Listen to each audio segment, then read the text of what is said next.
క్రీస్తు శకము 1300 సంవత్సరం నుంచి 1500 సంవత్సరాల మధ్య గల మధ్యయుగాల యొక్క చివరి దశను చరిత్రకారులు ఏమన్నారంటే నూతన శకారంభము, మార్పుల దశ, సాంస్కృతిక పునరుజ్జీవన యుగంగా వివిధ పేర్లతోటి పిలవడం అనేది జరిగింది. ఈ ఆధునిక యుగం మధ్యయుగం యొక్క చివరి దశ ఎప్పటి నుంచి క్రీస్తు శకము 1300 సంవత్సరం నుంచి 1500 సంవత్సరాల మధ్య గల కాలమే మధ్యయుగాల యొక్క చివరి దశ. ఈ మధ్యయుగం యొక్క చివరి దశకు చరిత్రకారులు వివిధ పేర్లతో పిలిచారు. దీన్ని ఏమన్నారు? నూతన శకారంభము అన్నారు, మార్పుల దశ అన్నారు, సాంస్కృతిక పునరుజ్జీవనము అని పిలవడం అనేది జరిగింది. వాస్కోడా గామా 1497 సంవత్సరంలో పోర్చుగల్ దేశం నుంచి బయలుదేరి ఆఫ్రికా ఖండం యొక్క దక్షిణాగ్రాన్ని చుట్టి ఒక అరబ్బు యాత్రికుడు, ఆయన పేరు అబ్దుల్ వాజిద్ యొక్క సహాయంతో మలబారు తీరంలోని కాలికట్ అనే ప్రాంతానికి 1498 మే 17వ తారీఖు నాడు చేరాడు. మనం గత క్లాసులో ఏం చెప్పుకున్నాము అంటే 1453 సంవత్సరంలో కాన్స్టాంటినోపుల్ నగరము పతనం కావడము, యూరప్ ఖండంలో ఆధునిక యుగం ప్రారంభమైంది అన్నాను. తర్వాత మార్కోపోలో రచించినటువంటి ట్రావెల్స్ అనే గ్రంథము ప్రజలు వాడుక చేసే భాషలకు అనువదించారు. సో ఇదే టైంలో ప్రజలకు ఎడ్యుకేషను పెరిగింది. కాన్స్టాంటినోపుల్ గ్రీకు సంస్కృతికి నిలయంగా ఉండింది. దానిని ముస్లింలు ఆక్రమించుకున్నారు. కాన్స్టాంటినోపుల్ నగరం గుండా యూరప్లు ఆసియా ఖండానికి వచ్చేవారు. ఆ దారి మూసుకుపోయింది. కాబట్టి రాజులు కూడా ఏం చేశారంటే తూర్పు దేశాలకు సముద్ర మార్గాన్ని కనిపెట్టాలన్న ఉద్దేశంతో ఇందులో పోర్చుగల్ దేశం అనేది మొట్టమొదట ప్రయత్నం చేసింది. పోర్చుగల్ రాజు హెన్రీ అనేట ఆయన అట్లాంటిక్ మహాసముద్రంలో ఆఫ్రికా ఖండం యొక్క తీరం వెంబడి ప్రయాణించుకుంటూ ఆఫ్రికా ఖండం యొక్క తూర్పు తీర ప్రాంతానికి చేరుకున్నాడు. తర్వాత ఈయన నావికా పాఠశాలను స్థాపించి నావిగేటరు అనే బిరుదు పొందాడు. బార్తోలోమియో డియాజ్ అనేట ఆయన ఆఫ్రికా ఖండం యొక్క చివరి ప్రాంతానికి వచ్చి దానికి తుఫాన్ లాగ్రం అని పేరు పెట్టాడు. ఆ తర్వాత వాస్కోడి గామా అని పిలుస్తారు, ఎట్లయినా ఒకటే. వాస్కోడి గామా 1497లో పోర్చుగల్ దేశం నుంచి భారతదేశానికి పోవడానికి బయలుదేరిండు. వాస్కోడి గామా 1497 సంవత్సరంలో పోర్చుగల్ దేశం నుంచి భారతదేశానికి పోవటానికి సముద్ర మార్గం ద్వారా బయలుదేరాడు. ఇతనికి ఒక అరబ్బు వర్తకుడు సహాయపడిండు. అతని పేరు అబ్దుల్ వాజిద్ అనే వర్తకుని సహకారంతో ఆఫ్రికా ఖండం యొక్క దక్షిణ తీరాన్ని కేప్ ఆఫ్ గుడ్ హోప్ను చుట్టి మెడగాస్కర్, మొజాంబిక్ ఈ ప్రాంతాల గుండా చుట్టి భారతదేశంలోని మలబారు తీరంలోని కాలికట్ అనే ప్రాంతానికి 1498 మే 17వ తారీఖు నాడు చేరుకున్నాడు. మనకి ఎగ్జామినేషన్లోకి వచ్చాను, భారతదేశానికి సముద్ర మార్గాన్ని ఎవరు కనిపెట్టారు? వాస్కోడా గామా కనిపెట్టాడు. వాస్కోడా గామా ఏ సంవత్సరంలో ఇండియాకు వచ్చాడు? క్రీస్తు శకము 1498లో వచ్చిండు. నెక్స్ట్ క్వశ్చన్ ఏంటి అంటే వాస్కోడా గామా భారతదేశంలో మొట్టమొదటిసారిగా ఏ ప్రాంతానికి వచ్చాడు? మలబారు తీరంలోని కాలికట్ అనే ప్రాంతానికి వచ్చాడు. మలబారు తీరంలోని కాలికట్ ప్రాంతానికి వచ్చాడు. అప్పటి కాలికట్ రాజు జామోరిన్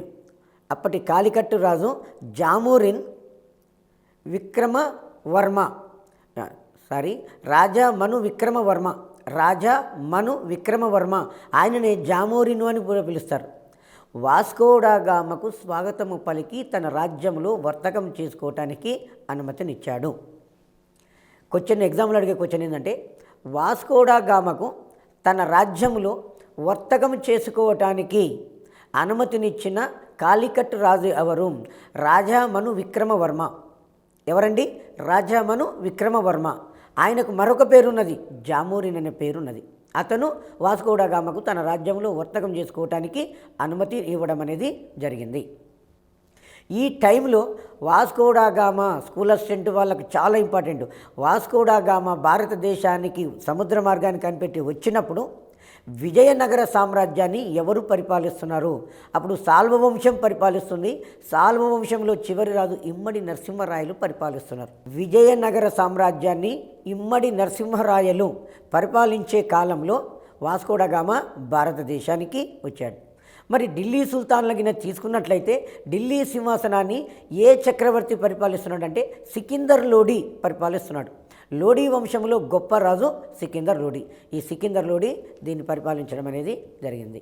ఈ సికిందర్ లోడి కాలంలో, ఇమ్మడి నరసింహరాయల కాలంలో, తర్వాత రాజా మను విక్రమవర్మ కాలంలో ఈయన వాస్కోడగామా భారతదేశానికి వచ్చాడు. ఇక్కడ ఒకటేనండి, మనకు ఎగ్జామ్లో క్వశ్చన్ ఏమడుగుతాడంటే వాస్కోడగామా భారతదేశంలో కాలికట్ అనే ప్రాంతాన్ని సందర్శించినప్పుడు అప్పుడు ఆ కాలికట్ ప్రాంతాన్ని ఎవరు పరిపాలిస్తున్నారు? రాజా మను విక్రమ వర్మ అనేట ఆయన పరిపాలిస్తున్నాడు. ఆయనకు మరొక పేరు ఏంటంటే జామోరిన్ అనేది. ఇదే టైంలో వాస్కోడగామా భారతదేశాన్ని సందర్శించినప్పుడు విజయనగర సామ్రాజ్యాన్ని ఏ చక్రవర్తి పరిపాలిస్తున్నాడు? సాలువ వంశానికి చెందిన ఇమ్మడి నరసింహరాయలు పరిపాలిస్తున్నాడు. వాస్కోడగామా కాలికట్టు ప్రాంతానికి వచ్చినప్పుడు ఢిల్లీ సుల్తాను ఎవరు? సికిందర్ లోడి కాలంలో వచ్చాడు. ఆ తర్వాత క్రిస్టోఫర్ కొలంబస్ ఇటలీ దేశంలో జినోవా అనే ప్రాంతానికి చెందిన నావికుడు. స్పెయిన్ రాజు రాణి సహకారంతో 47 మంది సహచరులతో 3 ఓడలలో భారతదేశానికి పోతా అని చెప్పి 1492 సంవత్సరంలో స్పెయిన్ దేశం నుంచి పశ్చిమ వైపున అట్లాంటిక్ మహాసముద్రంలో పశ్చిమ వైపున ప్రయాణం చేసి మధ్య అమెరికా దీవులను, కరేబియన్ దీవులు అంటాం, మధ్య అమెరికా దీవులను చేరుకున్నాడు. వాటికి ఇండీస్ అని పేరు పెట్టడం అనేది జరిగింది. ఇప్పుడే మనం వాటిని వెస్ట్ ఇండీస్ అని పిలవడం అనేది జరుగుతుంటుంది. ఈ కొలంబస్ కనుగొన్న ప్రాంతాన్ని గురించి పూర్తిగా తెలుసుకొని అమెరిగో వెస్పూచి అనేటైనా పూర్తిగా తెలుసుకొని యూరప్ ఖండ దేశస్తులకు తెలియచేశాడు. సో అమెరిగో వెస్పూచి పేరు మీదుగా అమెరికా ఖండము అనే పేరు రావడం అనేది జరిగింది.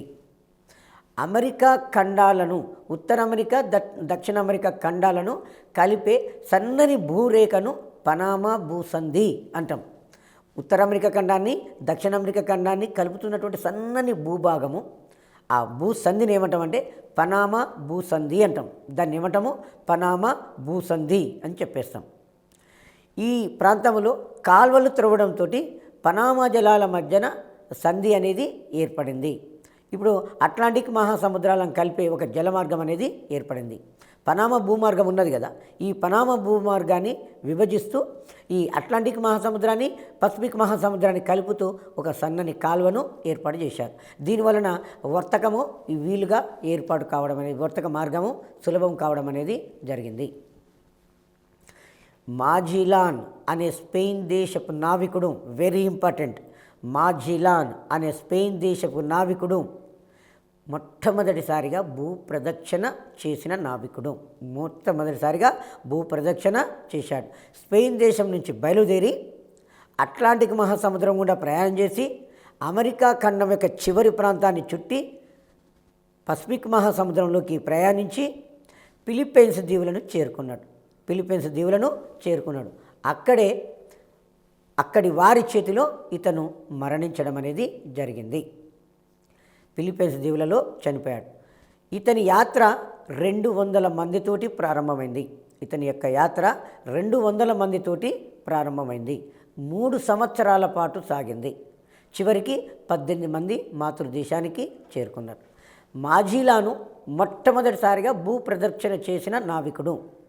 1519 నుంచి 1522 సంవత్సరాల మధ్యకాలంలో 1519 నుంచి 1522 సంవత్సరాల మధ్యకాలంలో ఇతను సముద్ర మార్గాన్ని చుట్టి రావడం అనేది జరిగింది. ఎగ్జామ్లో ఏం క్వశ్చన్లు అడుగుతాడండి? ఎప్పుడు కూడా వస్తున్నటువంటి క్వశ్చన్లు ఏంటంటే, ఫస్ట్ వన్, నావిగేటర్ అనే బిరుదు ఎవరికి ఉన్నది? పోర్చుగల్ రాజు హెన్రీకి ఉన్నది. తుఫాన్ లాగ్రాన్ని ఎవరు కనుగొన్నారు? బార్తోలోమ్యూ డియాజ్ కనుగొన్నాడు. తర్వాత భూమి గుండ్రంగా ఉన్నది అని ఎవరు చెప్పారు? అలెగ్జాండ్రియా యూనివర్సిటీ పండితులు చెప్పారు. నెక్స్ట్, అమెరికా ఖండాన్ని ఎవరు కనుగొన్నారు? కొలంబస్ కనుగొన్నాడు. కొలంబస్ కనుగొన్న ప్రాంతానికి అమెరికా ఖండం అనే పేరు ఎలా వచ్చింది? అమెరిగో వెస్పూచి వలన వచ్చింది. ఆ తర్వాత భూప్రదక్షిణ చేసిన మొట్టమొదటి నావికుడు మాజిలాను ఏ దేశస్థుడు? స్పెయిన్ దేశానికి చెందినవాడు. మాజిలాన్ ఏ దేశస్థుడు? స్పెయిన్ దేశానికి చెందినవాడు. ఈ మాజిలాను 1519లో స్పెయిన్ దేశం నుంచి బయలుదేరి అట్లాంటిక్ మహాసముద్రంలో పశ్చిమ వైపు ప్రయాణం చేసుకుంటూ దక్షిణ అమెరికా యొక్క చివరి ప్రాంతం ఆగ్రం చేరి అందులో నుంచి పసిఫిక్ మహాసముద్రంలోకి ఎంటర్ అయ్యాడు. అక్కడి నుంచి పసిఫిక్ మహాసముద్రంలో నుంచి అతను ఫిలిప్పీన్స్ దీవులకు చేరుకున్నాడు. ఫిలిప్పీన్స్ దీవులకు వచ్చేసరికల్లా ఎవరో కొత్త వాళ్ళు వచ్చేసారని చెప్పి అక్కడ ప్రజలు భయపడిపోయి వారి యొక్క దాడులలో మాజిలాను మరణించడం అనేది జరిగింది. మాజిలాన్ యొక్క యాత్ర 200 మందితో ప్రారంభమైంది. 3 సంవత్సరాల పాటు కొనసాగింది. చివరికి సజీవంగా 18 మంది మాతృదేశం చేరుకోవడం అనేది జరిగింది. మాజిలాను తాను ప్రయాణించిన మహాసముద్రానికి అట్లాంటిక్ మహాసముద్రం కంటే ప్రశాంతమైనదిగా ఉన్నందున దానికి పసిఫిక్ మహాసముద్రము అని పేరు పెట్టిండు. క్వశ్చను ఎగ్జామ్లో ఎట్లా అడుగుతాడు అంటే పసిఫిక్ మహాసముద్రము అని పేరు పెట్టిన వ్యక్తి ఎవరు? మాజిలాన్. ఎందుకంటే అట్లాంటిక్ మహాసముద్రము అల్లకల్లోలంగా ఉండేది. అలలతోటి, తుఫాన్లతోటి, భయంకరమైన బీభత్సమైన గాలులతోటి ఒక నిలకడలేని స్థితిలో అట్లాంటిక్ మహాసముద్రం ఉండింది. అట్లాంటిక్ మహాసముద్రంతో పోల్చుకుంటే మటుకు పసిఫిక్ మహాసముద్రము ప్రశాంతంగా ఉండిందట. సో కాబట్టి తాను ప్రయాణించిన సముద్రానికి పసిఫిక్ మహాసముద్రం అని మాజిలాన్ పేరు పెట్టడం అనేది జరిగింది. 1524 సంవత్సరంలో ఫ్రాన్స్ తరపున ఇటాలియన్ నావికుడు పెరజాను ఉత్తర అమెరికాలోని నోవాస్కోపియా, న్యూ ఇంగ్లాండ్, న్యూయార్క్ ప్రాంతాలను కనుగొనడం అనేది జరిగింది. క్రీస్తు శకం 1524 సంవత్సరంలో ఫ్రాన్స్ దేశం తరపున ఇటాలియన్ నావికుడు పెరజాను ఉత్తర అమెరికాలోని నోవాస్కోపియా, న్యూ ఇంగ్లాండ్, న్యూయార్క్ ప్రాంతాలను కనుగొనడం అనేది జరిగింది. 1534 సంవత్సరంలో ఫ్రాన్స్ పక్షాన కార్డియర్ సెయింట్ లారెన్స్ నది ప్రాంతాన్ని కనుగొన్నారు. ఇది ఇంపార్టెంట్ అండి. ఫ్రాన్స్ దేశపు పక్షాన నావికుని పేరు కార్డియర్. ఫ్రాన్స్ దేశం పక్షాన కార్డియర్ అనే నావికుడు సెయింట్ లారెన్స్ నదీ ప్రాంతాన్ని కనుగొనడం అనేది జరిగింది. సెయింట్ లారెన్స్ నది ప్రాంతాన్ని కార్డియర్ కనుగొన్నాడు. జాన్ కోబటి అనే ఇటలీ నావికుడు ఇంగ్లాండ్ తరపున, అప్పుడు ఇంగ్లాండ్ దేశాన్ని 8వ హెన్రీ అనే రాజు పరిపాలిస్తున్నాడు. 1497లో బ్రిటన్ దీవిని చేరి అదే చైనా అని భావించడం అనేది జరిగింది. జాన్ కోబటి అనే ఇటలీ దేశపు నావికుడు ఇంగ్లాండ్ దేశం తరపున, ఆ సమయంలో ఇంగ్లాండ్ను ఏ రాజు పరిపాలిస్తున్నారు అంటే 8వ హెన్రీ అనే రాజు పరిపాలిస్తున్నాడు. ఆ 8వ హెన్రీ కాలంలో జాన్ కోబట్ అనేవాడు 1497 సంవత్సరంలో బ్రిటన్ దీవికి చేరి అది చైనా అని భావించడం అనేది జరిగింది. మళ్ళొకసారి చెప్తున్నానండి. జాన్ కోబటి అను ఇటలీ నావికుడు ఇంగ్లాండ్ దేశం తరపున 1497లో బ్రిటన్ దీవిని చేరి అదే చైనా అని భావించాడు. నూతన భూభాగాలను పోర్చుగల్, స్పెయిన్ దేశాల మధ్య పంపకం చేస్తూ 1493 సంవత్సరంలో పోప్ ఒక నిర్ణయం చేయడం అనేది జరిగింది. నూతన భూభాగాలను పోర్చుగల్ దేశానికి, స్పెయిన్ దేశానికి మధ్యన పంపకం చేస్తూ 1493 సంవత్సరంలో పోప్ ఒక ఫర్మానాను జారీ చేశాడు. ఇంగ్లాండ్ దేశానికి చెందిన ఫ్రాన్సిస్ డ్రేక్ ప్రపంచాన్ని చుట్టి వచ్చాడు. ఇంగ్లాండ్ దేశం తరపున ప్రపంచాన్ని చుట్టి వచ్చిన నావికుడు ఫ్రాన్సిస్ డ్రేక్. ఎవరు? ఫ్రాన్సిస్ డ్రేక్ అనేట ఆయన ఇంగ్లాండ్ దేశాన్ని చుట్టి రావడం అనేది జరిగింది. ఇక్కడ చూడండి, ప్రపంచాన్ని చుట్టి వచ్చిన నావికుడు మాజిలాన్. స్పెయిన్ దేశానికి చెందినవాడు మొదటి పర్సన్. ఆ తర్వాత ఇంగ్లాండ్ దేశం తరపున ప్రపంచాన్ని చుట్టి వచ్చిన వ్యక్తి ఎవరంటే ఫ్రాన్సిస్ డ్రేక్ అనేవాడు ప్రపంచాన్ని చుట్టి రావడం అనేది జరిగింది. ఇటలీ నగరముల యొక్క ఈ సముద్ర మార్గాలు కనుగొనడం వలన కొత్త కొత్త నగరాలు వెలుగులోకి రావడం వలన ఇటలీ నగరముల యొక్క ఆధిక్యత తగ్గిపోయింది. ఎందుకంటే ఇటలీ దేశము మధ్యధరా సముద్రంలో ఉన్నటువంటి ద్వీప కల్పం. ఇంతకుముందు నావికులు ఇతర తూర్పు దేశాలకు పోవాలంటే ఇటలీ దేశంలో నగరాలకు వచ్చి అక్కడి నుంచి ప్రయాణం చేయడం అనేది జరిగేది. కానీ ఇప్పుడేం చేశారు, నూతన దేశాలు కనుగొన్నారు. మొత్తం టోటల్గా ప్రపంచాన్నే చుట్టి రావడం అనేది జరిగింది సముద్ర మార్గం ద్వారా. కాబట్టి ఇటలీ దేశం యొక్క నగరాల యొక్క ఆధిపత్యత తగ్గిపోయింది. అది తగ్గిపోయి అట్లాంటిక్ తీరమందలి దేశాల యొక్క ప్రాధాన్యత పెరిగింది. అట్లాంటిక్ మహాసముద్రం యొక్క తీర ప్రాంతాల్లో ఏ దేశాలు అయితే ఉన్నాయో వాటి యొక్క ప్రాముఖ్యత అనేది బాగా పెరిగిపోవడం అనేది జరిగింది. వలసలలోని సహజ సంపదను వలసకారులు మాతృదేశ ప్రయోజనాల కోసము వినియోగించడం అనేది జరిగింది. ఇలా సముద్ర మార్గాలు కనుగొనడం వల్ల ఏమవుతుందంటే, ఒక దేశము మరొక దేశానికి పోయి దాన్ని వలస రాజ్యంగా మార్చేసుకుంటున్నది. అభివృద్ధి చెందినటువంటి దేశాలు అభివృద్ధి చెందని దేశ ప్రాంతాలకు పోయి అది తన ప్రాంతంగా ప్రకటించుకొని అక్కడ ఉన్నటువంటి సహజ సంపదను తన మాతృదేశ ప్రయోజనాల కోసము వినియోగించుకోవడం అనేది జరిగింది. దీనిని వాణిజ్యవాదము అంటాం. మార్కంటైజం అని చెప్పేస్తాం. అంటే వాణిజ్యవాదము లేదా మార్కంటైజం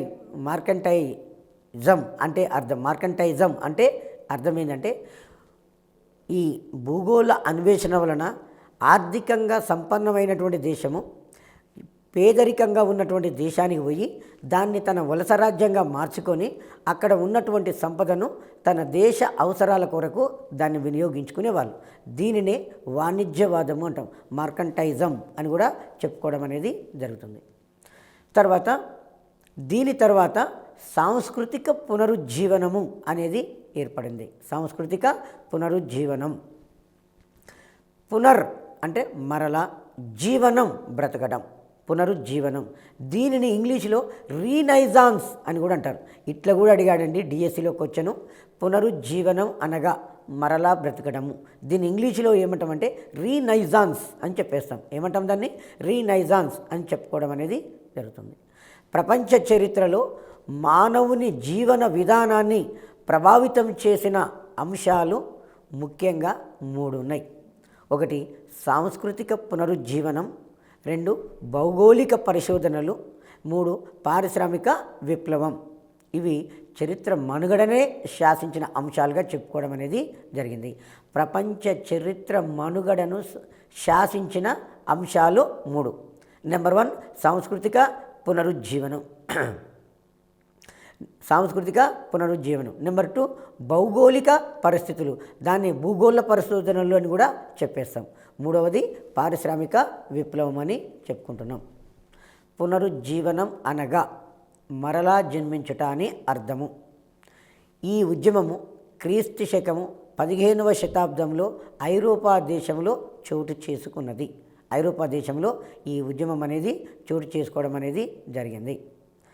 ఈ పునరుజ్జీవనం అనేది ఐరోపా ఖండంలో చోటు చేసుకున్నటువంటి మార్పుల గురించి తెలియజేసే ఉద్యమమే పునరుజ్జీవనము అంటాం.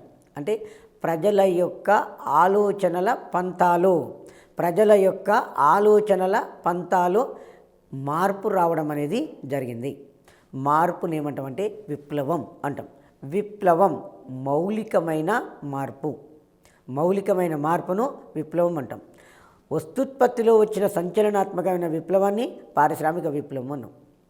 రచనా రంగంలో వచ్చిన మార్పును సాంస్కృతిక పునరుజ్జీవనం అంటాం. వివిధ కవులు వివిధ గ్రంథాలను రాసి ఆనాటి సామాజిక వ్యవస్థ గురించి వారు తెలియచేయడం అనేది జరిగింది. సాంస్కృతిక పునరుజ్జీవనం, దాన్నే మార్పు అంటున్నాం. అదే విప్లవంగా కూడా చెప్పుకోవడం అనేది జరిగింది.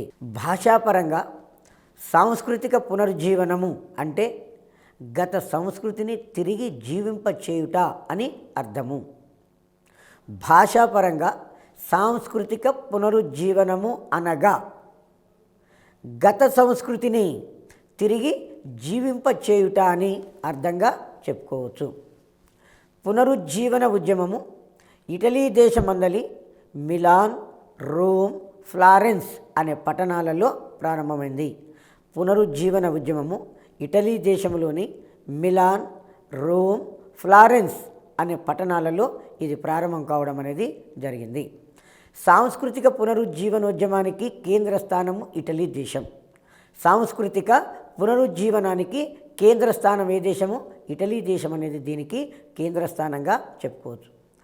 మనకు ఎగ్జామ్లో ఏ విధంగా క్వశ్చన్ అడుగుతారంటే సాంస్కృతిక పునరుజ్జీవనము ఏ దేశంలో సంభవించింది? ఇటలీ దేశంలో సంభవించింది. ఏ సాంస్కృతిక పునరుజ్జీవనము ఏ నగరాలలో సంభవించింది? మిలాన్, రోమ్, ఫ్లారెన్స్ అనే నగరాలలో. పునరుజ్జీవనము అనగా అర్థము మరలా జన్మించుట. సాంస్కృతిక పునరుజ్జీవనాన్ని ఇంగ్లీషులో ఏమంటారు? రీనైజాన్స్ అని అంటారు.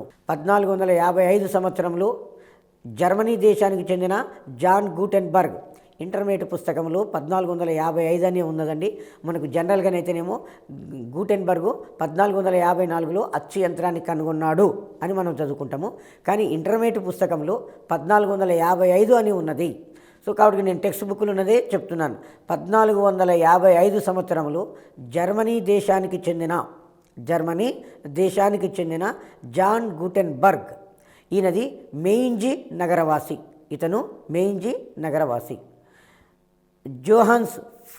జోహాన్స్ ఫస్ట్ పీటర్ స్కోపర్ అనే అనుచరులతో కలిసి అచ్చు యంత్రాన్ని కనిపెట్టాడు. మనకి ఎగ్జాంపుల్ అడుగుతాడు, అచ్చు యంత్రాన్ని ఎవరు కనుగొన్నారు? జాన్ గూటెన్బర్గ్ కనుగొన్నాడు. మొట్టమొదటిసారిగా అచ్చు వేసిన పుస్తకము బైబిల్. అయితే ఈ బైబిల్లో పాప పరిహార పత్రాలు అనేవి ఉన్నవి. మొట్టమొదటిసారిగా పాప పరిహార పత్రాలను, దాని తర్వాత బైబిల్ను అచ్చువేశారు. ఇక్కడ మనకు జనరల్గా క్వశ్చన్ అడిగినప్పుడు మొట్టమొదటిసారిగా అచ్చువేసిన పుస్తకం అంటే బైబిలే వస్తుంది. కానీ స్కూల్ అసిస్టెంట్ వాళ్ళు చదివేటప్పుడు మాత్రము మొట్టమొదట పాప పరిహార పత్రాలను అచ్చువేశారు అని చదువుకోవాలి. విలియం కాక్టన్ ఇంగ్లాండులో ముద్రణాలయాన్ని స్థాపించాడు. ఇంగ్లాండు దేశంలో ముద్రణాలయాన్ని ఎవరు స్థాపించారు? విలియం కాక్టన్ అనేటాయన స్థాపించారు. మొట్టమొదటిసారిగా అచ్చువేసిన గ్రంథము బైబిలు. పాప పరిహార పత్రాలతో పాటు బైబిల్ను అచ్చువేశారు. మాకియావెల్లి ఇటలీ దేశానికి చెందిన గొప్ప రాజనీతి శాస్త్రవేత్త. మాకియావెల్లి నిరంకుశ రాజరిక అధికారాన్ని సమర్థిస్తూ ది ప్రిన్స్ అనే గ్రంథాన్ని రాశాడు. మాకియావెల్లి ది ప్రిన్స్ అనే గ్రంథము. ది ప్రిన్స్ గ్రంథకర్త మాకియావెల్లి. ఇటలీ ఆధునిక సాహిత్యానికి పితామహుడు పెట్రార్క్.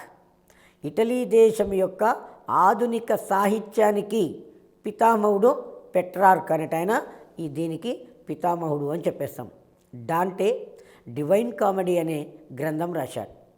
పెట్రార్క్ ఆధునిక ఇటలీ సాహిత్యానికి పితామహుడు. డాంటే డివైన్ కామెడీ అనే గ్రంథం రాశాడు. డాంటే డివైన్ కామెడీ అనే గ్రంథంలో దేని గురించి చెప్పిండంటే మత విశ్వాసాలపై చెప్పిండు. ఆయన మత విశ్వాసాలను విమర్శిస్తూ రాసిన గ్రంథము డివైన్ కామెడీ గ్రంథకర్త డాంటే. ఇంగ్లాండు సాంస్కృతిక పునరుజ్జీవనానికి సాహిత్య పితామహుడు చాసర్. ఇంగ్లాండు దేశంలో సాహిత్య వికాసానికి పితామహుడిని ఎవరిని చెప్పుకుంటారంటే చాసర్ అని చెప్పేస్తాం. చాసర్ కాంటర్బరీ టేల్స్ అనే గ్రంథం రాస్తాడు. తర్వాత ఆధునిక ఇంగ్లీష్ ఉద్యమానికి ఇతను పితామహుడు చాసర్. ఆధునిక ఇంగ్లీష్ ఉద్యమానికి పితామహుడు ఎవరు? చాసరు అనేటాయన. థామస్ మోర్ యుటోపియా అనే గ్రంథాన్ని రాశాడు. ప్రభుత్వాన్ని, సమాజాన్ని ఇందులో ఘాటుగా విమర్శించాడు. ఆనాటి సామాజిక వ్యవస్థను, ఆనాటి ప్రభుత్వ విధానాన్ని థామస్ మోర్ యుటోపియా అనే గ్రంథంలో విమర్శించాడు. ఆదర్శ జీవితం గురించి ఆయన అందులో పొందుపరచడం అనేది జరిగింది. చాసర్ రాసిన కాంటర్బరీ టేల్స్ నాటి సమాజంలోని వ్యక్తుల యొక్క చిత్రశాలగా అభివృద్ధి చెందింది. కాంటర్బరీ టేల్స్ గ్రంథకర్త చాసర్. ఇందులో ఏం చెప్పాడంటే ఆనాటి సమాజంలోని వ్యక్తుల యొక్క మనస్తత్వాలను వివరించాడు. విచిత్రశాలగా అది ప్రసిద్ధికి ఎక్కడం అనేది జరిగింది. ప్రపంచమందలి ప్రఖ్యాతి కంచినటువంటి నాటకకర్త షేక్స్పియర్. ప్రపంచం చాలాసార్లు అడిగాడండి. లేదు మధ్యయుగం నందు గొప్ప నాటకకర్త అంటే కూడా చెప్పేస్తాం. షేక్స్పియరు అనేటాయన ప్రపంచమందలి ప్రఖ్యాతి చెందిన నాటకకర్త షేక్స్పియరు. ఈ కాలం నాటివాడే అని చెప్పేస్తాం. జర్మనీ దేశంలో సాంస్కృతిక పునరుజ్జీవనంలో ప్రముఖమైన పాత్ర పోషించిన వాడు Martin Luther. Martin Luther king వేరు, మార్టిన్ లూథర్ వేరు. మార్టిన్ లూథరు మత సంస్కరణోద్యమాన్ని ప్రారంభించాడు, జర్మనీ దేశానికి చెందిన ఒక professor. Martin Luther king America దేశానికి చెందిన వ్యక్తి, నల్లజాతి హక్కుల కొరకు పోరాడినటువంటి మహనీయుడు Martin Luther king. Martin Luther king వేరు, మార్టిన్ లూథర్ వేరు. మార్టిన్ లూథరు జర్మనీ దేశంలో సాంస్కృతిక పునరుజ్జీవన పితామహుడు అని చెప్పేస్తాం. మరి ఇటలీ దేశంలో సాంస్కృతిక పునరుజ్జీవన పితామహుడు పెట్రార్క్. మరి ఇంగ్లాండ్ దేశంలో సాంస్కృతిక పునరుజ్జీవన పితామహుడు చాసర్. మరి జర్మనీ దేశంలో సాంస్కృతిక పునరుజ్జీవన పితామహుడు మార్టిన్ లూథర్. ఇతను మొదటిసారిగా బైబిల్ను జర్మనీ భాషలోకి తర్జుమా చేశాడు. మార్టిన్ లూథర్ బైబిల్ను జర్మనీ భాషలోకి తర్జుమా చేశాడు. మరి బైబిలు మొదట ఏ భాషలో ఉండేది అంటే హిబ్రూ భాషలో ఉండేది. మొదట ఏ భాషలో ఉండేది? హిబ్రూ భాషలో ఉన్నది. హిబ్రూ భాషలో ఉన్నటువంటి బైబిల్ను జర్మనీ భాషలోకి ఎవరు? మార్టిన్ లూథర్ తర్జుమా చేశాడు. మధ్యయుగంలో వాస్తును గోతిక్ శైలి వాస్తు విధానం అంటాము. మధ్యయుగంలో ఉన్నటువంటి మధ్యయుగం ముఖ్యంగా చెప్పుకోవాలంటే ఐరోపా ఖండమే మనం చదివేదంతా కూడా. మధ్యయుగంలో వాస్తుని ఏమంటామంటే గోస్తిక్ శైలి వాస్తు విధానము, గోతిక్ శైలి వాస్తు విధానము అని చెప్పేస్తాం. లారెంజో గిబర్టీ ఫ్లోరెన్స్లోని బాప్టిస్టరీ చర్చికి అమర్చిన ద్వారాలు స్వర్గద్వారాలుగా ఉండదగినంత గొప్పగా ఉన్నాయని మైకిలాంజిలో ప్రస్తుతించాడు. మైకిలాంజిలో గొప్ప ఇంజనీరు, గొప్ప చిత్రకారుడు కూడా గొప్ప చిత్రకారునిగా చెప్పుకుంటాం. ఈ మైకేలాంజిలో దేని కీర్తించాడంటే లారెంజో గిబర్టీ అనే ఒక మనకు ఫేమస్ పర్సన్ ఉన్నాడు. అతను ఏం చేశాడు అంటే ఫ్లోరెన్స్లోని బాప్టిస్టరీ చర్చికి కొన్ని ద్వారాలు అమర్చాడు. ద్వారాలు ఎట్లా ఉన్నాయంటే స్వర్గానికి ఉండదగినటువంటి ద్వారాలు అన్న గొప్పగా అవి ఉన్నాయి అన్నట్టుగా చెప్పుకోవడం అనేది జరిగింది. లియోనార్డో డావిన్సీ, మైకేలాంజిలో, రాఫెల్ ఈ ముగ్గురు కూడా చిత్రకళారంగంలో త్రిమూర్తుల వంటి వారు. దేంట్లో? చిత్రకళారంగంలో లియోనార్డో డావిన్సీ, మైకేలాంజిలో, రాఫెల్ అనేవాళ్ళు చిత్రకళారంగంలో త్రిమూర్తుల వంటి వారు చెప్పుకున్నాం. లియోనార్డో డావిన్సీ గొప్ప శిల్పి, ఇంజనీర్, గొప్ప తత్వవేత్త, చిత్రకారుడు, కవితా శక్తి కూడా ఈయనకున్నదట. మరియు సంగీతవేత్త. చూడండి ఎన్ని ఉన్నాయో. వీటన్నిటిని కూడా మనం గుర్తుపెట్టుకోవాల్సిన అవసరం ఉంటుంది. లియోనార్డో డావిన్సీ అనే వ్యక్తి గొప్ప శిల్పి, శిల్పాలను చెక్కేవాడు, మరియు గొప్ప ఇంజనీర్, గొప్ప గ్రంథాలు రాశాడు, తత్వవేత్త, గొప్ప గొప్ప చిత్రాలు గీశాడు, చిత్రకారుడు, కవిత్వాలు కూడా చెప్పేటోడట, మరియు సంగీతం కూడా ఈయనకు వచ్చునట. లియోనార్డో డావిన్సీ వేసిన అద్భుతమైనటువంటి చిత్రాలు the Mona Lisa, the Last Supper అనే చిత్రాలు ఈ లియోనార్డో వేసినటువంటివి. ప్రపంచంలో అద్భుతమైనటువంటి చిత్రం ఏదైనా ఉన్నది అంటే ది మోనాలిసా. అయితే చరిత్రకారులు ఏం చెప్తారు అంటే లియోనార్డో డావిన్సీ తన చిత్రాన్ని తనే గీసుకున్నాడు. ఆడవేషంలో ఉంటే ఎలాగుంటుంది అనేది గీసుకుంచుకోవడం అనేది జరిగింది. ఆ చిత్రం యొక్క ముఖ కౌగలికలు మనకు అప్పటి పరిస్థితిని తెలియచేయడం అనేది జరిగింది. అయితే మనకు 1996లో ఎస్జిటి ఎగ్జామ్లో జీకేలో అడిగిన క్వశ్చన్ ఏంటంటే మొనాలిసా అనేది ఏంటిది? మొనాలిసా అనేది చిత్రం. ఏంటిది? చిత్రం, పెయింట్. ది మొనాలిసా అనే చిత్రాన్ని ఎవరు గీశారు? Leonardo DaVinci గీశాడు. ఇది సబ్జెక్టు పరంగానే కాకుండా జీకే పరంగా కూడా అడుగుతున్నటువంటి ఒక క్వశ్చను.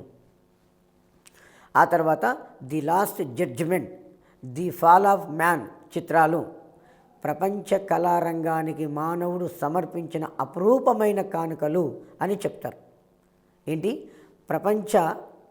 ప్రపంచ కళారంగానికి మానవుడు సమర్పించిన అపురూపమైనటువంటి చిత్రాలు ఏమైనా ఉన్నాయంటే the Last Judgement, the Fall of Man అనే చిత్రాలు ఉన్నవి. క్రీస్తు శకము 16వ శతాబ్దానికి చెందిన చిత్రకారుడు రాఫెల్. క్రీస్తు శకము 16వ శతాబ్దానికి చెందిన చిత్రకారుడు రాఫెల్. మరియు మైకేలాంజిలో ఒక శిల్పం దొక్కాడు. ఆ శిల్పము జీసస్ మేరీ అందు ముద్దులొలుకు శిశువుగా, మేరీ మాత అమృతం అందించు మాతగా తీర్చిదిద్దాడు.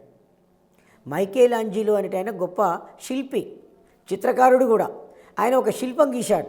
ఆ శిల్పం ఎట్లా ఉంటుంది? మేరీ మాత జీసస్ను ఎత్తుకొని ఉంటుంది. ఆ జీసస్ ముద్దులొలికే శిశువుగా ఉన్నాడు. ఆ మేరీ మాత అమృతం అందించే మాతగా, కుమారుడు నవ్వుతుంటే తల్లి తన్మయత్వం చెందుతుంది. తన్మయత్వం చెంది అమృతం అందించే మాతగా తీర్చిదిద్దుకోవడం అనేది జరిగింది. ఆ తర్వాత కోపర్నికస్, పోలాండ్ దేశానికి చెందిన వ్యక్తి, సూర్య కేంద్రక సిద్ధాంతం అనే గ్రంథమును రచించాడు. మనకి ఎగ్జామ్లో చాలాసార్లు వచ్చింది. సూర్య కేంద్రక సిద్ధాంతమును అనే గ్రంథమును ఎవరు రచించారు? కోపర్నికస్ భూమి సూర్యుని చుట్టూ తిరుగుతుందని తెలిపినాడు. ఈయన మధ్యయుగం నాటి ప్రపంచంలో చర్చి చెప్పిందే వేదంగా ఉన్నది కాబట్టి పోపులు దాన్ని వ్యతిరేకించారు. కానీ ఆ తర్వాత ఆయన చెప్పినాక ఒక 20 సంవత్సరాలకు గెలీలియో టెలిస్కోప్ అనే యంత్రాన్ని కనుగొన్నాడు. అదే దూరదర్శిని అంటాం. ఆ టెలిస్కోప్ని కనుగొంటే ఆ టెలిస్కోప్ ద్వారా తన సిద్ధాంతాన్ని కోపర్నికస్ తెలియజేయడం అనేది జరిగింది. సూర్యుడు కేంద్ర స్థానంలో ఉంటే సూర్యుని చుట్టూ తిరిగే నవగ్రహాలలో భూమి ఒకటి అని ఈ కోపర్నికస్ సూచించాడు. భూమికి గురుత్వాకర్షణ శక్తి ఉందని ఐజాక్ న్యూటన్ నిరూపించాడు. భూమికి గురుత్వాకర్షణ శక్తి ఉందని ఎవరు నిర్మించారు? ఐజాక్ న్యూటన్ నిరూపించాడు. విలియం హార్వే రక్త ప్రసరణ విధానం గురించి చెప్పాడు. రక్త ప్రసరణ అనేది ఏ విధంగా జరుగుతుందో విలియం హార్వే తెలియజేశాడు. చాలా ఇంపార్టెంట్, చాలాసార్లు కాంపిటేటివ్ ఎగ్జామ్లో వస్తుంది. భూమికి ఆకర్షణ శక్తి ఉందని ఎవరు చెప్పారు? న్యూటన్ చెప్పాడు. మరి రక్త ప్రసరణ విధానం గురించి తెలియజేసిన వ్యక్తి ఎవరంటే విలియం హార్వే అనేటాయన. విశాల విశ్వానికి భూమి కేంద్రమని మధ్యయుగం నాటి నమ్మకం ఉన్నది. ఈ నమ్మకాన్ని గ్రీకు విద్వాంసుడు అరిస్టారెస్క్ అనే వ్యక్తి తప్పు అని చెప్పాడు. అక్కడ అరిస్టాటిల్ అని పేరున్నది, అరిస్టాటిల్ కాదు, అరిస్టారెస్క్ అనేటైన తప్పు అని చెప్పడం అనేది జరిగింది. ఈ సూర్యుని చుట్టూ తిరిగే భూమి అనేది సూర్యుని చుట్టూ తిరిగే ఒక ఉపగ్రహం అని తెలిపాడు. సూర్యుని చుట్టూ తిరిగే ఉపగ్రహం అని అరిస్టారెస్క్ గ్రీకు విద్వాంసుడు చెప్పడం అనేది జరిగింది. అరిస్టారెస్క్ యొక్క సిద్ధాంతాన్ని ప్రతిపాదించిన వాళ్ళు మొట్టమొదటి వ్యక్తి కోపర్నికస్. అరిస్టారెస్క్ యొక్క సిద్ధాంతాన్ని ప్రతిపాదించిన వ్యక్తులలో మొదటివాడు కోపర్నికస్. అరిస్టారెస్క్ ఏ దేశానికి చెందిన ప్రముఖమైన ఖగోళవేత్త? గ్రీకు దేశానికి చెందినవాడు. కోపర్నికస్ ఏ దేశానికి చెందినవాడు? పోలాండ్ దేశానికి చెందినవాడు. విశాలమైన విశ్వానికి భూమి కేంద్రము అని చెప్పింది ఎవరు అంటే టాలమీ. విశాలమైన విశ్వానికి భూమి కేంద్రం అని ఎవరు చెప్పారు? టాలమీ అనేటాయన చెప్పడం అనేది జరిగింది. కోపర్నికస్ గెలీలియో రూపొందించిన దూరదర్శిని ద్వారా సూర్యుని, నక్షత్రాలను చూపి తన వాదనలను బలపరచడం అనేది జరిగింది. కోపర్నికస్ అనే ఖగోళ శాస్త్రవేత్త గెలీలియో దూరదర్శిని అనే యంత్రాన్ని రూపొందించిండు. ఆ దూరదర్శిని ఏం చేస్తుందంటే దూరంగా ఉన్న వస్తువులను దగ్గరగా సూచిస్తుంది. సో ఆ విధంగా దూరంగా ఉన్న వస్తువులను దగ్గరగా సూచించేది కాబట్టి గెలీలియో రూపొందించిన దూరదర్శిని యంత్రం ద్వారా కోపర్నికస్ ఈ సూర్యకేంద్రక సిద్ధాంతాన్ని నిరూపించడం అనేది జరిగింది. వెసాలియస్ అను వైద్య శాస్త్రజ్ఞుడు మానవ శరీర నిర్మాణ అవయవం గురించి తెలియజేశాడు. విలియం హార్వే రక్త ప్రసరణ.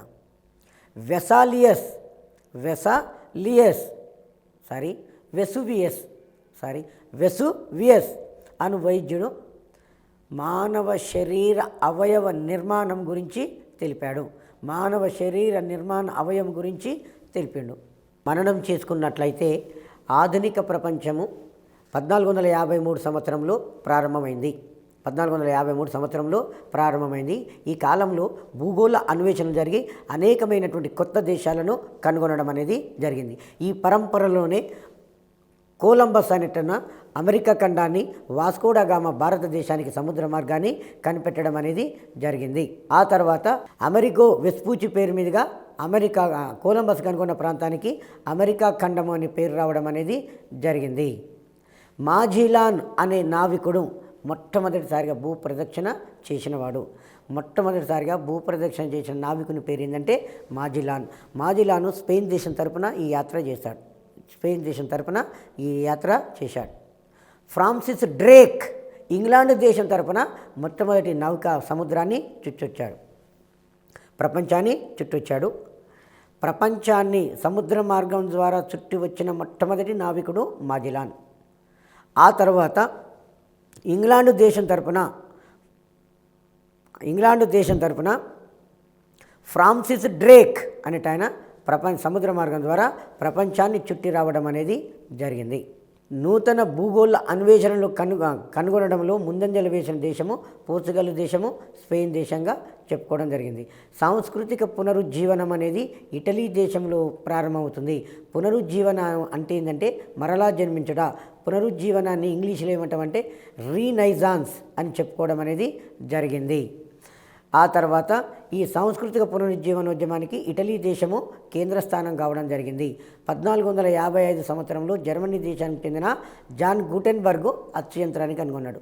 మొదటిసారిగా పాప పరిహార పత్రాలను అచ్చువేశారు. తర్వాత బైబిల్ను అచ్చువేయడం అనేది జరిగింది. మనం అచ్చు యంత్రాన్ని ఎవరు కనుగొన్నారు? గూటెన్బర్గ్ కనుగొన్నాడు. అచ్చు యంత్రాన్ని ఎవరు కనుగొన్నారు? జాన్ గూటెన్బర్గ్ అచ్చు యంత్రాన్ని కనుగొనడం అనేది జరిగింది. మాకియావెల్లి ఏ గ్రంథం రాశాడు? మాకియావెల్లి ఏ గ్రంథాన్ని రాశాడు? ది ప్రిన్స్ అనే గ్రంథాన్ని రాశాడు.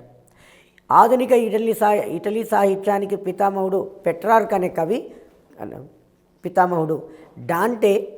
డాంటే డివైన్ కామెడీ అనే గ్రంథం రాసి మత విశ్వాసాలపై దాన్ని వ్యంగ్యంగా రచించడం అనేది జరిగింది. ఇంగ్లాండ్ దేశంలో సాంస్కృతిక పునరుజ్జీవనానికి పితామహుడు ఎవరు అంటే చాసర్ను ఆధునిక పితామహుడిగా చెప్పుకుంటాం. థామస్ మోరు యుటోపియా గ్రంథం రాసి ఆనాటి సామాజిక వ్యవస్థను, ఆదర్శ జీవితాన్ని గురించి ఆయన అందులో వర్ణించి రాయడం అనేది జరిగింది. చాసర్ అను కవి కాంటర్బరీ టేల్స్ అనే గ్రంథాన్ని రచించాడు. మతాధికారుల జీవితాన్ని అవహేళన చేస్తూ ఇరాస్మస్ అనే కవి ఇన్ ప్రైజ్ ఆఫ్ ఫాలీ అనే గ్రంథం రాశాడు. చాలా ఇంపార్టెంట్ అండి. మతాధికారుల యొక్క విలాసవంతమైన జీవితాన్ని అవహేళన చేస్తూ ఇరాస్మస్ డచ్చి దేశానికి చెందిన కవి ఇన్ ప్రైజ్ ఆఫ్ ఫాలీ అనే గ్రంథంలో రచించాడు. సెర్వాంటిస్ మధ్యయుగ కాలం నాటి వీరుల గురించి అవహేళన చేస్తూ రాసిన గ్రంథము డాన్ క్వియోట్ అనే గ్రంథం రాశాడు. ఈ డాన్ క్వియోట్ అనే గ్రంథంలో మధ్యయుగం నాటి వీరులను అవహేళన చేస్తూ రాయబడింది. ప్రపంచ ప్రఖ్యాతి చెందిన నాటకకర్త షేక్స్పియరు అని చెప్పేస్తాం. షేక్స్పియరు ప్రపంచ ప్రఖ్యాతి చెందినటువంటి నాటకకర్త. లియోనార్డో డావిన్సీ, మైకేలాంజిలో, రాఫెలో ప్రపంచంలో అద్భుతమైనటువంటి కళారంగంలో త్రిమూర్తుల వంటి వారుగా చెప్తాం. లియోనార్డో డావిన్సీ గీసిన చిత్రాలు the Mona Lisa, the Last Supper అని చెప్పుకోవడం అనేది జరిగింది. తర్వాత the Last Judgement, the Fall of Man చిత్రాలు ప్రపంచ చిత్రకళారంగానికి మానవుడు అందించిన అపురూపమైనటువంటి కానుకలుగా చెప్పుకోవడం అనేది జరిగింది. మైకేలాంజిలో ఒక శిల్పం రూపొందించాడు.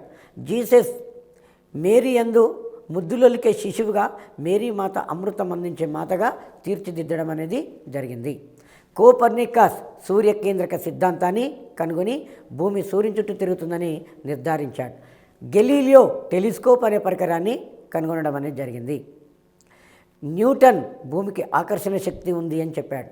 విలియం హార్వే రక్త ప్రసరణ విధానాన్ని తెలియజేశాడు. విశాల విశ్వానికి భూమి కేంద్రము అని చెప్పి టాలమీ చెప్పడం అనేది జరిగింది. కోపర్నికస్ గెలీలియో రూపొందించిన దూరదర్శిని ద్వారా తన సిద్ధాంతాన్ని నిరూపించుకోవడం అనేది జరిగింది. వెసూవియస్ వైద్య శాస్త్రాచార్యుడు మానవ శరీర నిర్మాణ అవయవం గురించి వెసూలియస్ తెలియజేయడం అనేది జరిగింది. ఇప్పుడు మనకు కొత్త చాప్టరు మత సంస్కరణోద్యమము. ఐరోపా ఖండం అంతా కూడా క్రైస్తవ మతం విస్తరించి ఉన్నది. దీనిని క్రీసెండం అని పిలుస్తాం.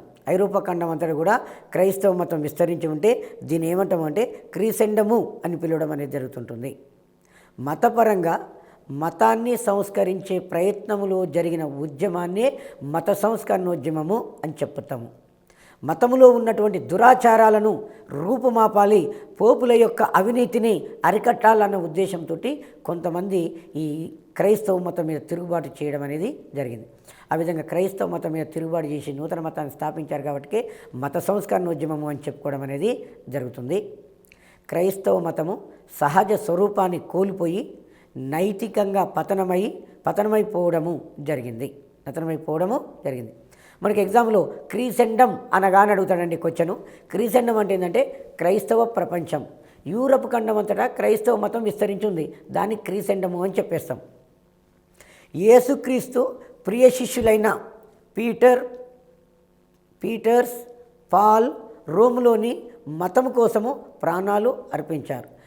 యేసుక్రీస్తు ప్రియ శిష్యులైన పీటరు, పాల్ అనే వ్యక్తులు రోమ్లో మతం కోసం వాళ్ళు ప్రాణాలు అర్పించడం అనేది జరిగింది.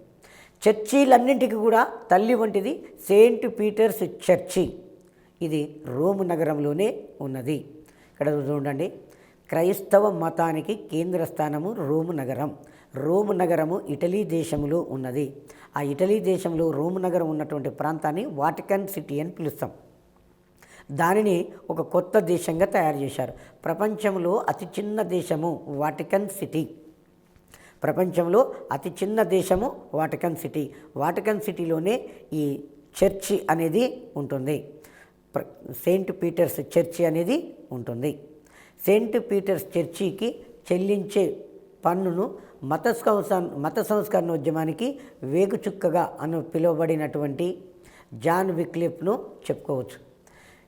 ఈ ప్రజల నుంచి చర్చికి పన్నులు చెల్లించాలని బలవంతంగా పోపులు పన్నులు వసూలు చేస్తారు. దాన్ని వ్యతిరేకించారు. మత సంస్కరణోద్యమానికి వేగు చుక్క జాన్ విక్లిఫ్ అనే వ్యక్తి ఇంగ్లాండ్ దేశానికి చెందినవాడు. మత సంస్కరణోద్యమానికి ఎవరిని వేగు చుక్క అని పిలుస్తారు? జాన్ విక్లిఫ్ను వేగు చుక్క అని పిలుస్తారు. జాన్ విక్లిఫ్ బైబిల్ను ఆంగ్ల భాషలోకి అనువదించాడు. Very most important. బైబిల్ను ఆంగ్ల భాషలోకి ఎవరు అనువదించారు? జాన్ విక్లిఫ్ బైబిల్ను ఆంగ్ల భాషలోకి అనువదించాడు. తర్వాత బోహిమా దేశానికి చెందిన జాన్ హస్ చర్చి అధికారాన్ని ఎదిరించి సజీవ దహన శిక్ష అనుభవించాడు. బోహిమా దేశానికి చెందిన వ్యక్తి జాన్ హస్. ఆయన ఏం చేశాడు అంటే చర్చి యొక్క అధికారాన్ని బాహాటంగా ఎదిరిస్తే నీవు చర్చి అధికారాన్ని ఎదిరిస్తావని అతనిని పబ్లిక్గానే కాల్చి చంపివేయడం అనేది జరిగింది. ఈ విధంగా బోహిమా దేశానికి చెందిన జాన్ హస్ చర్చి అధికారాన్ని ఎదిరించి సజీవ దహన శిక్షకు అనుభవించడం అనేది జరిగింది. క్రీస్తు శకము 1517 సంవత్సరంలో మార్టిన్ లూథర్ జర్మనీ దేశంలో కాథలిక్ చర్చి అధికారాన్ని బహిరంగంగా ప్రశ్నించడంతో ఉద్యమము ప్రారంభమైంది. మత సంస్కరణోద్యమము ఏ దేశంలో ప్రారంభమైంది? జర్మనీ దేశంలో ప్రారంభమైంది. మత సంస్కరణోద్యమము ఏ సంవత్సరంలో ప్రారంభమైంది? 1517లో ప్రారంభమైంది. మత సంస్కరణోద్యమాన్ని ఎవరు ప్రారంభించారు? జర్మనీ దేశానికి చెందిన మార్టిన్ లూథరు అంటే ఈయన కాథలిక్ చర్చి యొక్క అధికారాన్ని పబ్లిక్గా విమర్శించడంతో ఈ ఉద్యమము మత సంస్కరణోద్యమం అనేది ప్రారంభం కావడం అనేది జరిగింది.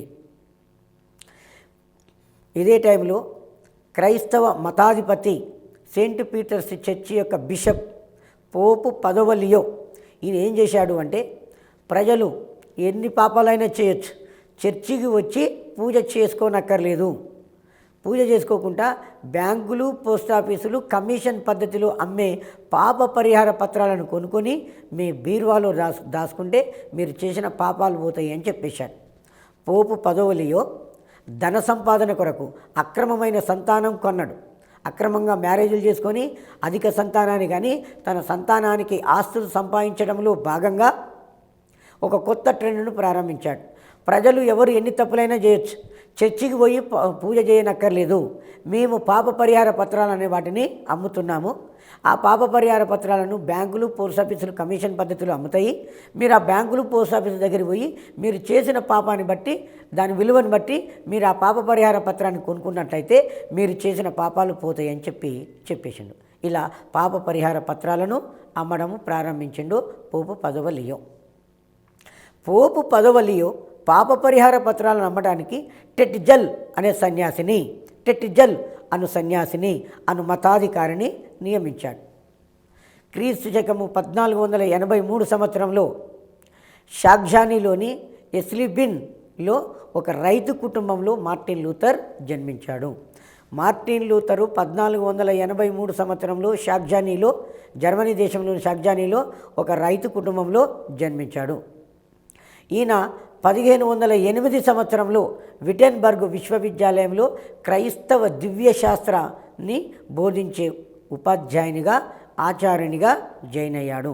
1508లో క్రైస్తవ దివ్యశాస్త్రము బోధించే ఆచార్యుడిగా విటెన్బర్గ్ విశ్వవిద్యాలయంలో నియమించబడ్డాడు. పోపు 10వ లియో సెయింట్ పీటర్స్ చర్చి నవీకరణ కోసము పెద్ద ఎత్తున ధనము పోగు చేయడానికి పాప పరిహార పత్రాలను అమ్మటానికి జర్మనీ దేశానికి టెట్జల్ అనే సన్యాసిని పంపాడు. దీనిని వ్యతిరేకిస్తూ మార్టిన్ లూథర్ విటెన్బర్గ్ చర్చి యొక్క ద్వారముపై 95 అంశాలను క్రైస్తవ మత ప్రపంచాన్ని ప్రశ్నిస్తూ ఒక నోటీసును అంటించాడు. పోపు 10వ లియో పంపగా వచ్చినటువంటి టెట్జల్ అనే సన్యాసి జర్మనీ దేశానికి వచ్చి విటెన్బర్గ్లో ఉన్నటువంటి చర్చిలో ఆయన సేద తీరుతున్నట్టు. ఇదే విశ్వవిద్యాలయంలో క్రైస్తవ మత బోధకునిగా ఆచార్యునిగా పనిచేసిన మార్టిన్ లూథర్ ఒక 95 ప్రశ్నలు తయారు చేసి క్రైస్తవ మత పెద్దకు క్రైస్తవ ప్రపంచానికి ఛాలెంజ్ విసిరాడు. ఈ 95 ప్రశ్నలకు మీరు నాకు సమాధానం చెప్పండి అన్నట్టుగా దీంతో ఉద్యమం ప్రారంభం కావడం అనేది జరిగింది. చర్చి 95 ప్రశ్నలను చర్చి ద్వారానికి అంటించాడు. లూథర్ షాగ్జానీలో నైట్ జార్జ్ అనే పేరుతోటి అజ్ఞాతవాసం చేస్తూ బైబిల్ను జర్మనీ భాషలోకి అనువాదం చేశాడు. ఎప్పుడైతే మార్టిన్ లూథరు క్రైస్తవ మతాన్ని విమర్శించాడో అతన్ని చంపడానికి ప్రయత్నాలు జరిగినాయి. మరి దొరికితే చంపుతారు కాబట్టి మారువేషంలో నైట్ జార్జ్ అనే పేరుతోటి అజ్ఞాతవాదం చేస్తూ బైబిల్ను జర్మనీ భాషలోకి అనువాదం చేయడం అనేది జరిగింది. లూథర్ ఉద్యమము పోలెండు, హంగరీ, బోమియా దేశాలలో బాగా ప్రభావం చూపించింది. మార్టిన్ లూథర్ ప్రారంభించిన మత సంస్కరణ ఉద్యమం అనేది పోలెండు దేశము, హంగరీ దేశము, బోహిమియా దేశాలలో బాగా ప్రభావాన్ని చూపించింది. స్విట్జర్లాండ్ దేశంలో జాన్ కాల్విన్ ప్రొటెస్టెంట్ ఉద్యమాన్ని ప్రారంభించాడు. స్విట్జర్లాండ్ దేశంలో జాన్ కాల్విన్ ప్రొటెస్టెంట్ ఉద్యమాన్ని ప్రారంభించాడు. ఎగ్జాంపుల్ అడిగేది ఇదే. స్విట్జర్లాండ్ దేశంలో మత సంస్కరణ ఉద్యమాన్ని ఎవరు ప్రారంభించారు? జాన్ కాల్విన్ ప్రారంభించాడు. జాన్ కాల్విన్ యొక్క అనుచరులను ఇంగ్లాండు, అమెరికా దేశాలలో ఏమని పిలుస్తారు? ప్యూరిటన్లు అని పిలుస్తాం. జాన్ కాల్విన్ యొక్క అనుచరులను ఇంగ్లాండు దేశము, అమెరికా దేశములలో ఏమని పిలుస్తారు అంటే ప్యూరిటన్లు. ఏమని పిలుస్తారు? ప్యూరిటన్లు. స్కాట్లాండ్లో ప్రెస్బటేరియన్లు. స్కాట్లాండ్లో ఏమంటారు? ప్రెస్బటేరియన్లు. ఫ్రాన్స్లో హ్యూజినాట్స్ అని పిలుస్తారు. దీన్నే మనం ఒక ఆర్డర్ క్రమంగా రాసుకొని చదువుకోవాల్సి ఉంటుంది. జాన్ కాల్విన్ యొక్క అనుచరులను ఇంగ్లాండు, అమెరికా దేశాలలో ప్యూరిటన్లు అంటారు. ఆ తర్వాత స్కాట్లాండ్లో ప్రెస్బటేరియన్లు అంటారు. ఫ్రాన్స్ దేశంలో హ్యూజినాట్స్లు అని ఏ దేశంలో ఈ జాన్ కాల్విన్ యొక్క అనుచరులను పిలుస్తారంటే ఫ్రాన్స్ దేశంలో. జాన్ కాల్విన్ యొక్క అనుచరులను ఇంగ్లాండ్, అమెరికా దేశాలలో ఏమని పిలుస్తారు? ప్యూరిటన్లు అని పిలుస్తారు. జాన్ కాల్విన్ యొక్క అనుచరులను స్కాట్లాండ్ దేశంలో ఏమంటారు? ప్రెస్బిటేరియన్లు అని పిలవడం అనేది జరిగింది. స్విట్జర్లాండ్ దేశంలో జాన్ కాల్విన్ ప్రొటెస్టెంట్ ఉద్యమాన్ని ప్రారంభించాడు. స్విట్జర్లాండ్ దేశంలో జాన్ కాల్విన్ అనే వ్యక్తి ప్రొటెస్టెంట్ ఉద్యమాన్ని ప్రారంభించాడు. మతం మీద తిరుగుబాటు చేస్తూ ప్రారంభించబడిన ఉద్యమాన్ని మత సంస్కరణ ఉద్యమం, అదే ప్రొటెస్టెంట్ ఉద్యమం అని పిలుస్తాం. మరి స్విట్జర్లాండ్ దేశంలో జాన్ కాల్విన్ అనేటైన ఈ ప్రొటెస్టెంట్ ఉద్యమాన్ని ప్రారంభించడం అనేది జరిగింది. కాల్విన్ అనుచరులను ఇంగ్లాండు, అమెరికాలో ప్యూరిటన్లు అని పిలుస్తారు. స్కాండినేవియన్ దేశాలలో లూథర్ స్థాపించిన చర్చి అధికారపూర్వకమైనదిగా గుర్తింపు పొందింది. స్కాండినేవియన్ దేశాలు, ఈ స్కాండినేవియన్ దేశాలు ఇంగ్లాండ్ దేశం యొక్క ఉత్తరం వైపున ఉన్నటువంటి దేశాలు, ఐరోపా ఖండంలో ఉత్తరం వైపున ఉన్న దేశాలు స్కాండినేవియన్ దేశాలు. నార్వే, స్వీడను, ఫిన్లాండ్ స్కాండినేవియన్ దేశాలు అని పిలుస్తున్నాం. ఈ స్కాండినేవియన్ దేశాలలో లూథర్ స్థాపించిన చర్చి అధికారపూర్వకమైన చర్చిగా గుర్తింపు పొందినది. ఆ తర్వాత జాన్ కాల్విన్ అనుచరులను కాల్వినిస్ట్ అని కూడా ఈ స్కాండినేవియన్ దేశాలలో పిలుస్తారు. ట్యూడర్ వంశానికి చెందిన 8వ హెన్రీ అనే రాజు ఇంగ్లాండ్లో బలమైన జాతీయ రాజ్యాధికారాన్ని స్థాపించుకోవడం అనేది జరిగింది. 8వ హెన్రీ తన తండ్రి కోరిక మేరకు చనిపోయిన అన్న భార్య కేథరిన్ను వివాహం ఆడాడు.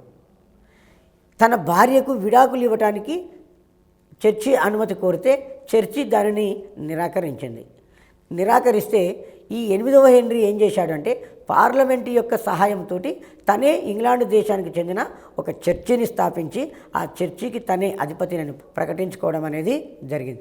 మత సంస్కరణోద్యమాన్ని క్రైస్తవ మతం మీద తిరుగుబాటు చేస్తూ ప్రారంభమైన ఉద్యమాన్ని మత సంస్కరణోద్యమము అని చెప్తాము. ఆ తర్వాత క్రైస్తవులకు మనకు రోమ్ నగరంలోని సెయింట్ పీటర్స్ చర్చి అనేది తల్లి లాంటిదిగా చెప్పుకోవడం అనేది జరిగింది. మత సంస్కరణోద్యమానికి వేగు చుక్క జాన్ విక్లిఫ్ అని చెప్పేస్తాం. చాలా ఇంపార్టెంట్. జాన్ విక్లిఫ్ బైబిల్ను ఇంగ్లీష్ భాషలోకి అనువాదం చేశాడు. జాన్ విక్లిఫ్ బైబిల్ను ఇంగ్లీష్ భాషలోకి అనువదించిన వ్యక్తి ఎవరు? John Wycliffe అనేటైన. బోహిమా దేశానికి చెందిన జాన్ హస్ చర్చి అధికారాన్ని బహిరంగంగా విమర్శించి సజీవ శిక్ష అనుభవించాడు. 1517 సంవత్సరంలో మార్టిన్ లూథరు జర్మనీ దేశంలో కాథలిక్ చర్చి మీద తిరుగుబాటు చేస్తూ 95 వాదంశాలను క్రైస్తవ మత పెద్దకు ఛాలెంజ్ చేస్తూ విటెన్బర్గ్ చర్చి ద్వారం మీద అంటించాడు. దీంతో మత సంస్కరణోద్యమము ప్రారంభించడం అనేది జరిగింది. పోపు పదవలియో పాప పరిహార పత్రాలను అమ్మడము ప్రారంభించాడు. పోపు పదవలియో పాప పరిహార పత్రాలను అమ్మటానికి టెడ్జల్ అనే సన్యాసిని నియమించడం అనేది జరిగింది. టెడ్జల్ అనే సన్యాసి పాప పరిహార పత్రాలను నమ్మటానికి జర్మనీ దేశానికి వచ్చి విటెన్బర్గ్ చర్చిలో సేద తీరితే ఆ విశ్వవిద్యాలయంలో ఆచార్యునిగా ఉన్నటువంటి మార్టిన్ లూథర్ మతం మీద తిరుగుబాటు చేయడం అనేది జరిగింది. లూథర్ యొక్క ఉద్యమము పోలెండు, హంగరీ, బోహిమియా దేశాలలో బాగా ప్రభావం చూపించింది. స్విట్జర్లాండ్లో జాన్ కాల్విన్ ప్రొటెస్టెంట్ యొక్క ఉద్యమాన్ని ప్రారంభించాడు. కాల్విన్ యొక్క అనుచరులను ఇంగ్లాండు, అమెరికా దేశాలలో అమెరికాలలో ప్యూరిటన్లు అంటే స్కాట్లాండ్ దేశంలో ప్రెస్బటేరియన్లు అని, ఫ్రాన్స్ దేశంలో హ్యూజినార్డ్స్ అని పిలుచుకోవడం అనేది జరుగుతుంది. స్కాండినేవియన్ దేశాలలో లూథరన్ చర్చి అధికారపూర్వకమైనదిగా గుర్తింపు పొందడం అనేది జరిగింది. ట్యూడర్ వంశానికి చెందిన రాజు 8వ హెన్రీ తన అన్నదని పోతే తండ్రి కోరిక మేరకు తన అన్న భార్యను వివాహం చేసుకుంటాడు. కానీ తనకున్న భార్యకు విడాకులు ఇవ్వాలని నిర్ణయించుకుంటాడు. కానీ దానిని చర్చి అధిపతి ఒప్పుకోడు. ఎందుకు చర్చి అధిపతి ఒప్పుకోడంటే ఇంతకుముందు ఈ 8వ హెన్రీ యొక్క భార్య ఈ పోపుకు బంధుత్వం ఉన్నది కాబట్టి అతను ఒప్పుకోలేదు. కాబట్టి 8వ హెన్రీ ఏం చేసిండంటే పార్లమెంట్ యొక్క అనుమతితోటి ఇంగ్లాండ్ దేశానికి చెందిన చర్చిని స్థాపించి తన భార్యకు విడాకులు ఇచ్చి తన సమస్యను పరిష్కరించుకున్నాడు. ఈ విధంగా ఇంగ్లాండ్ దేశంలో కూడా మత సంస్కరణోద్యమం జరిగింది. Okay, thank you one and all.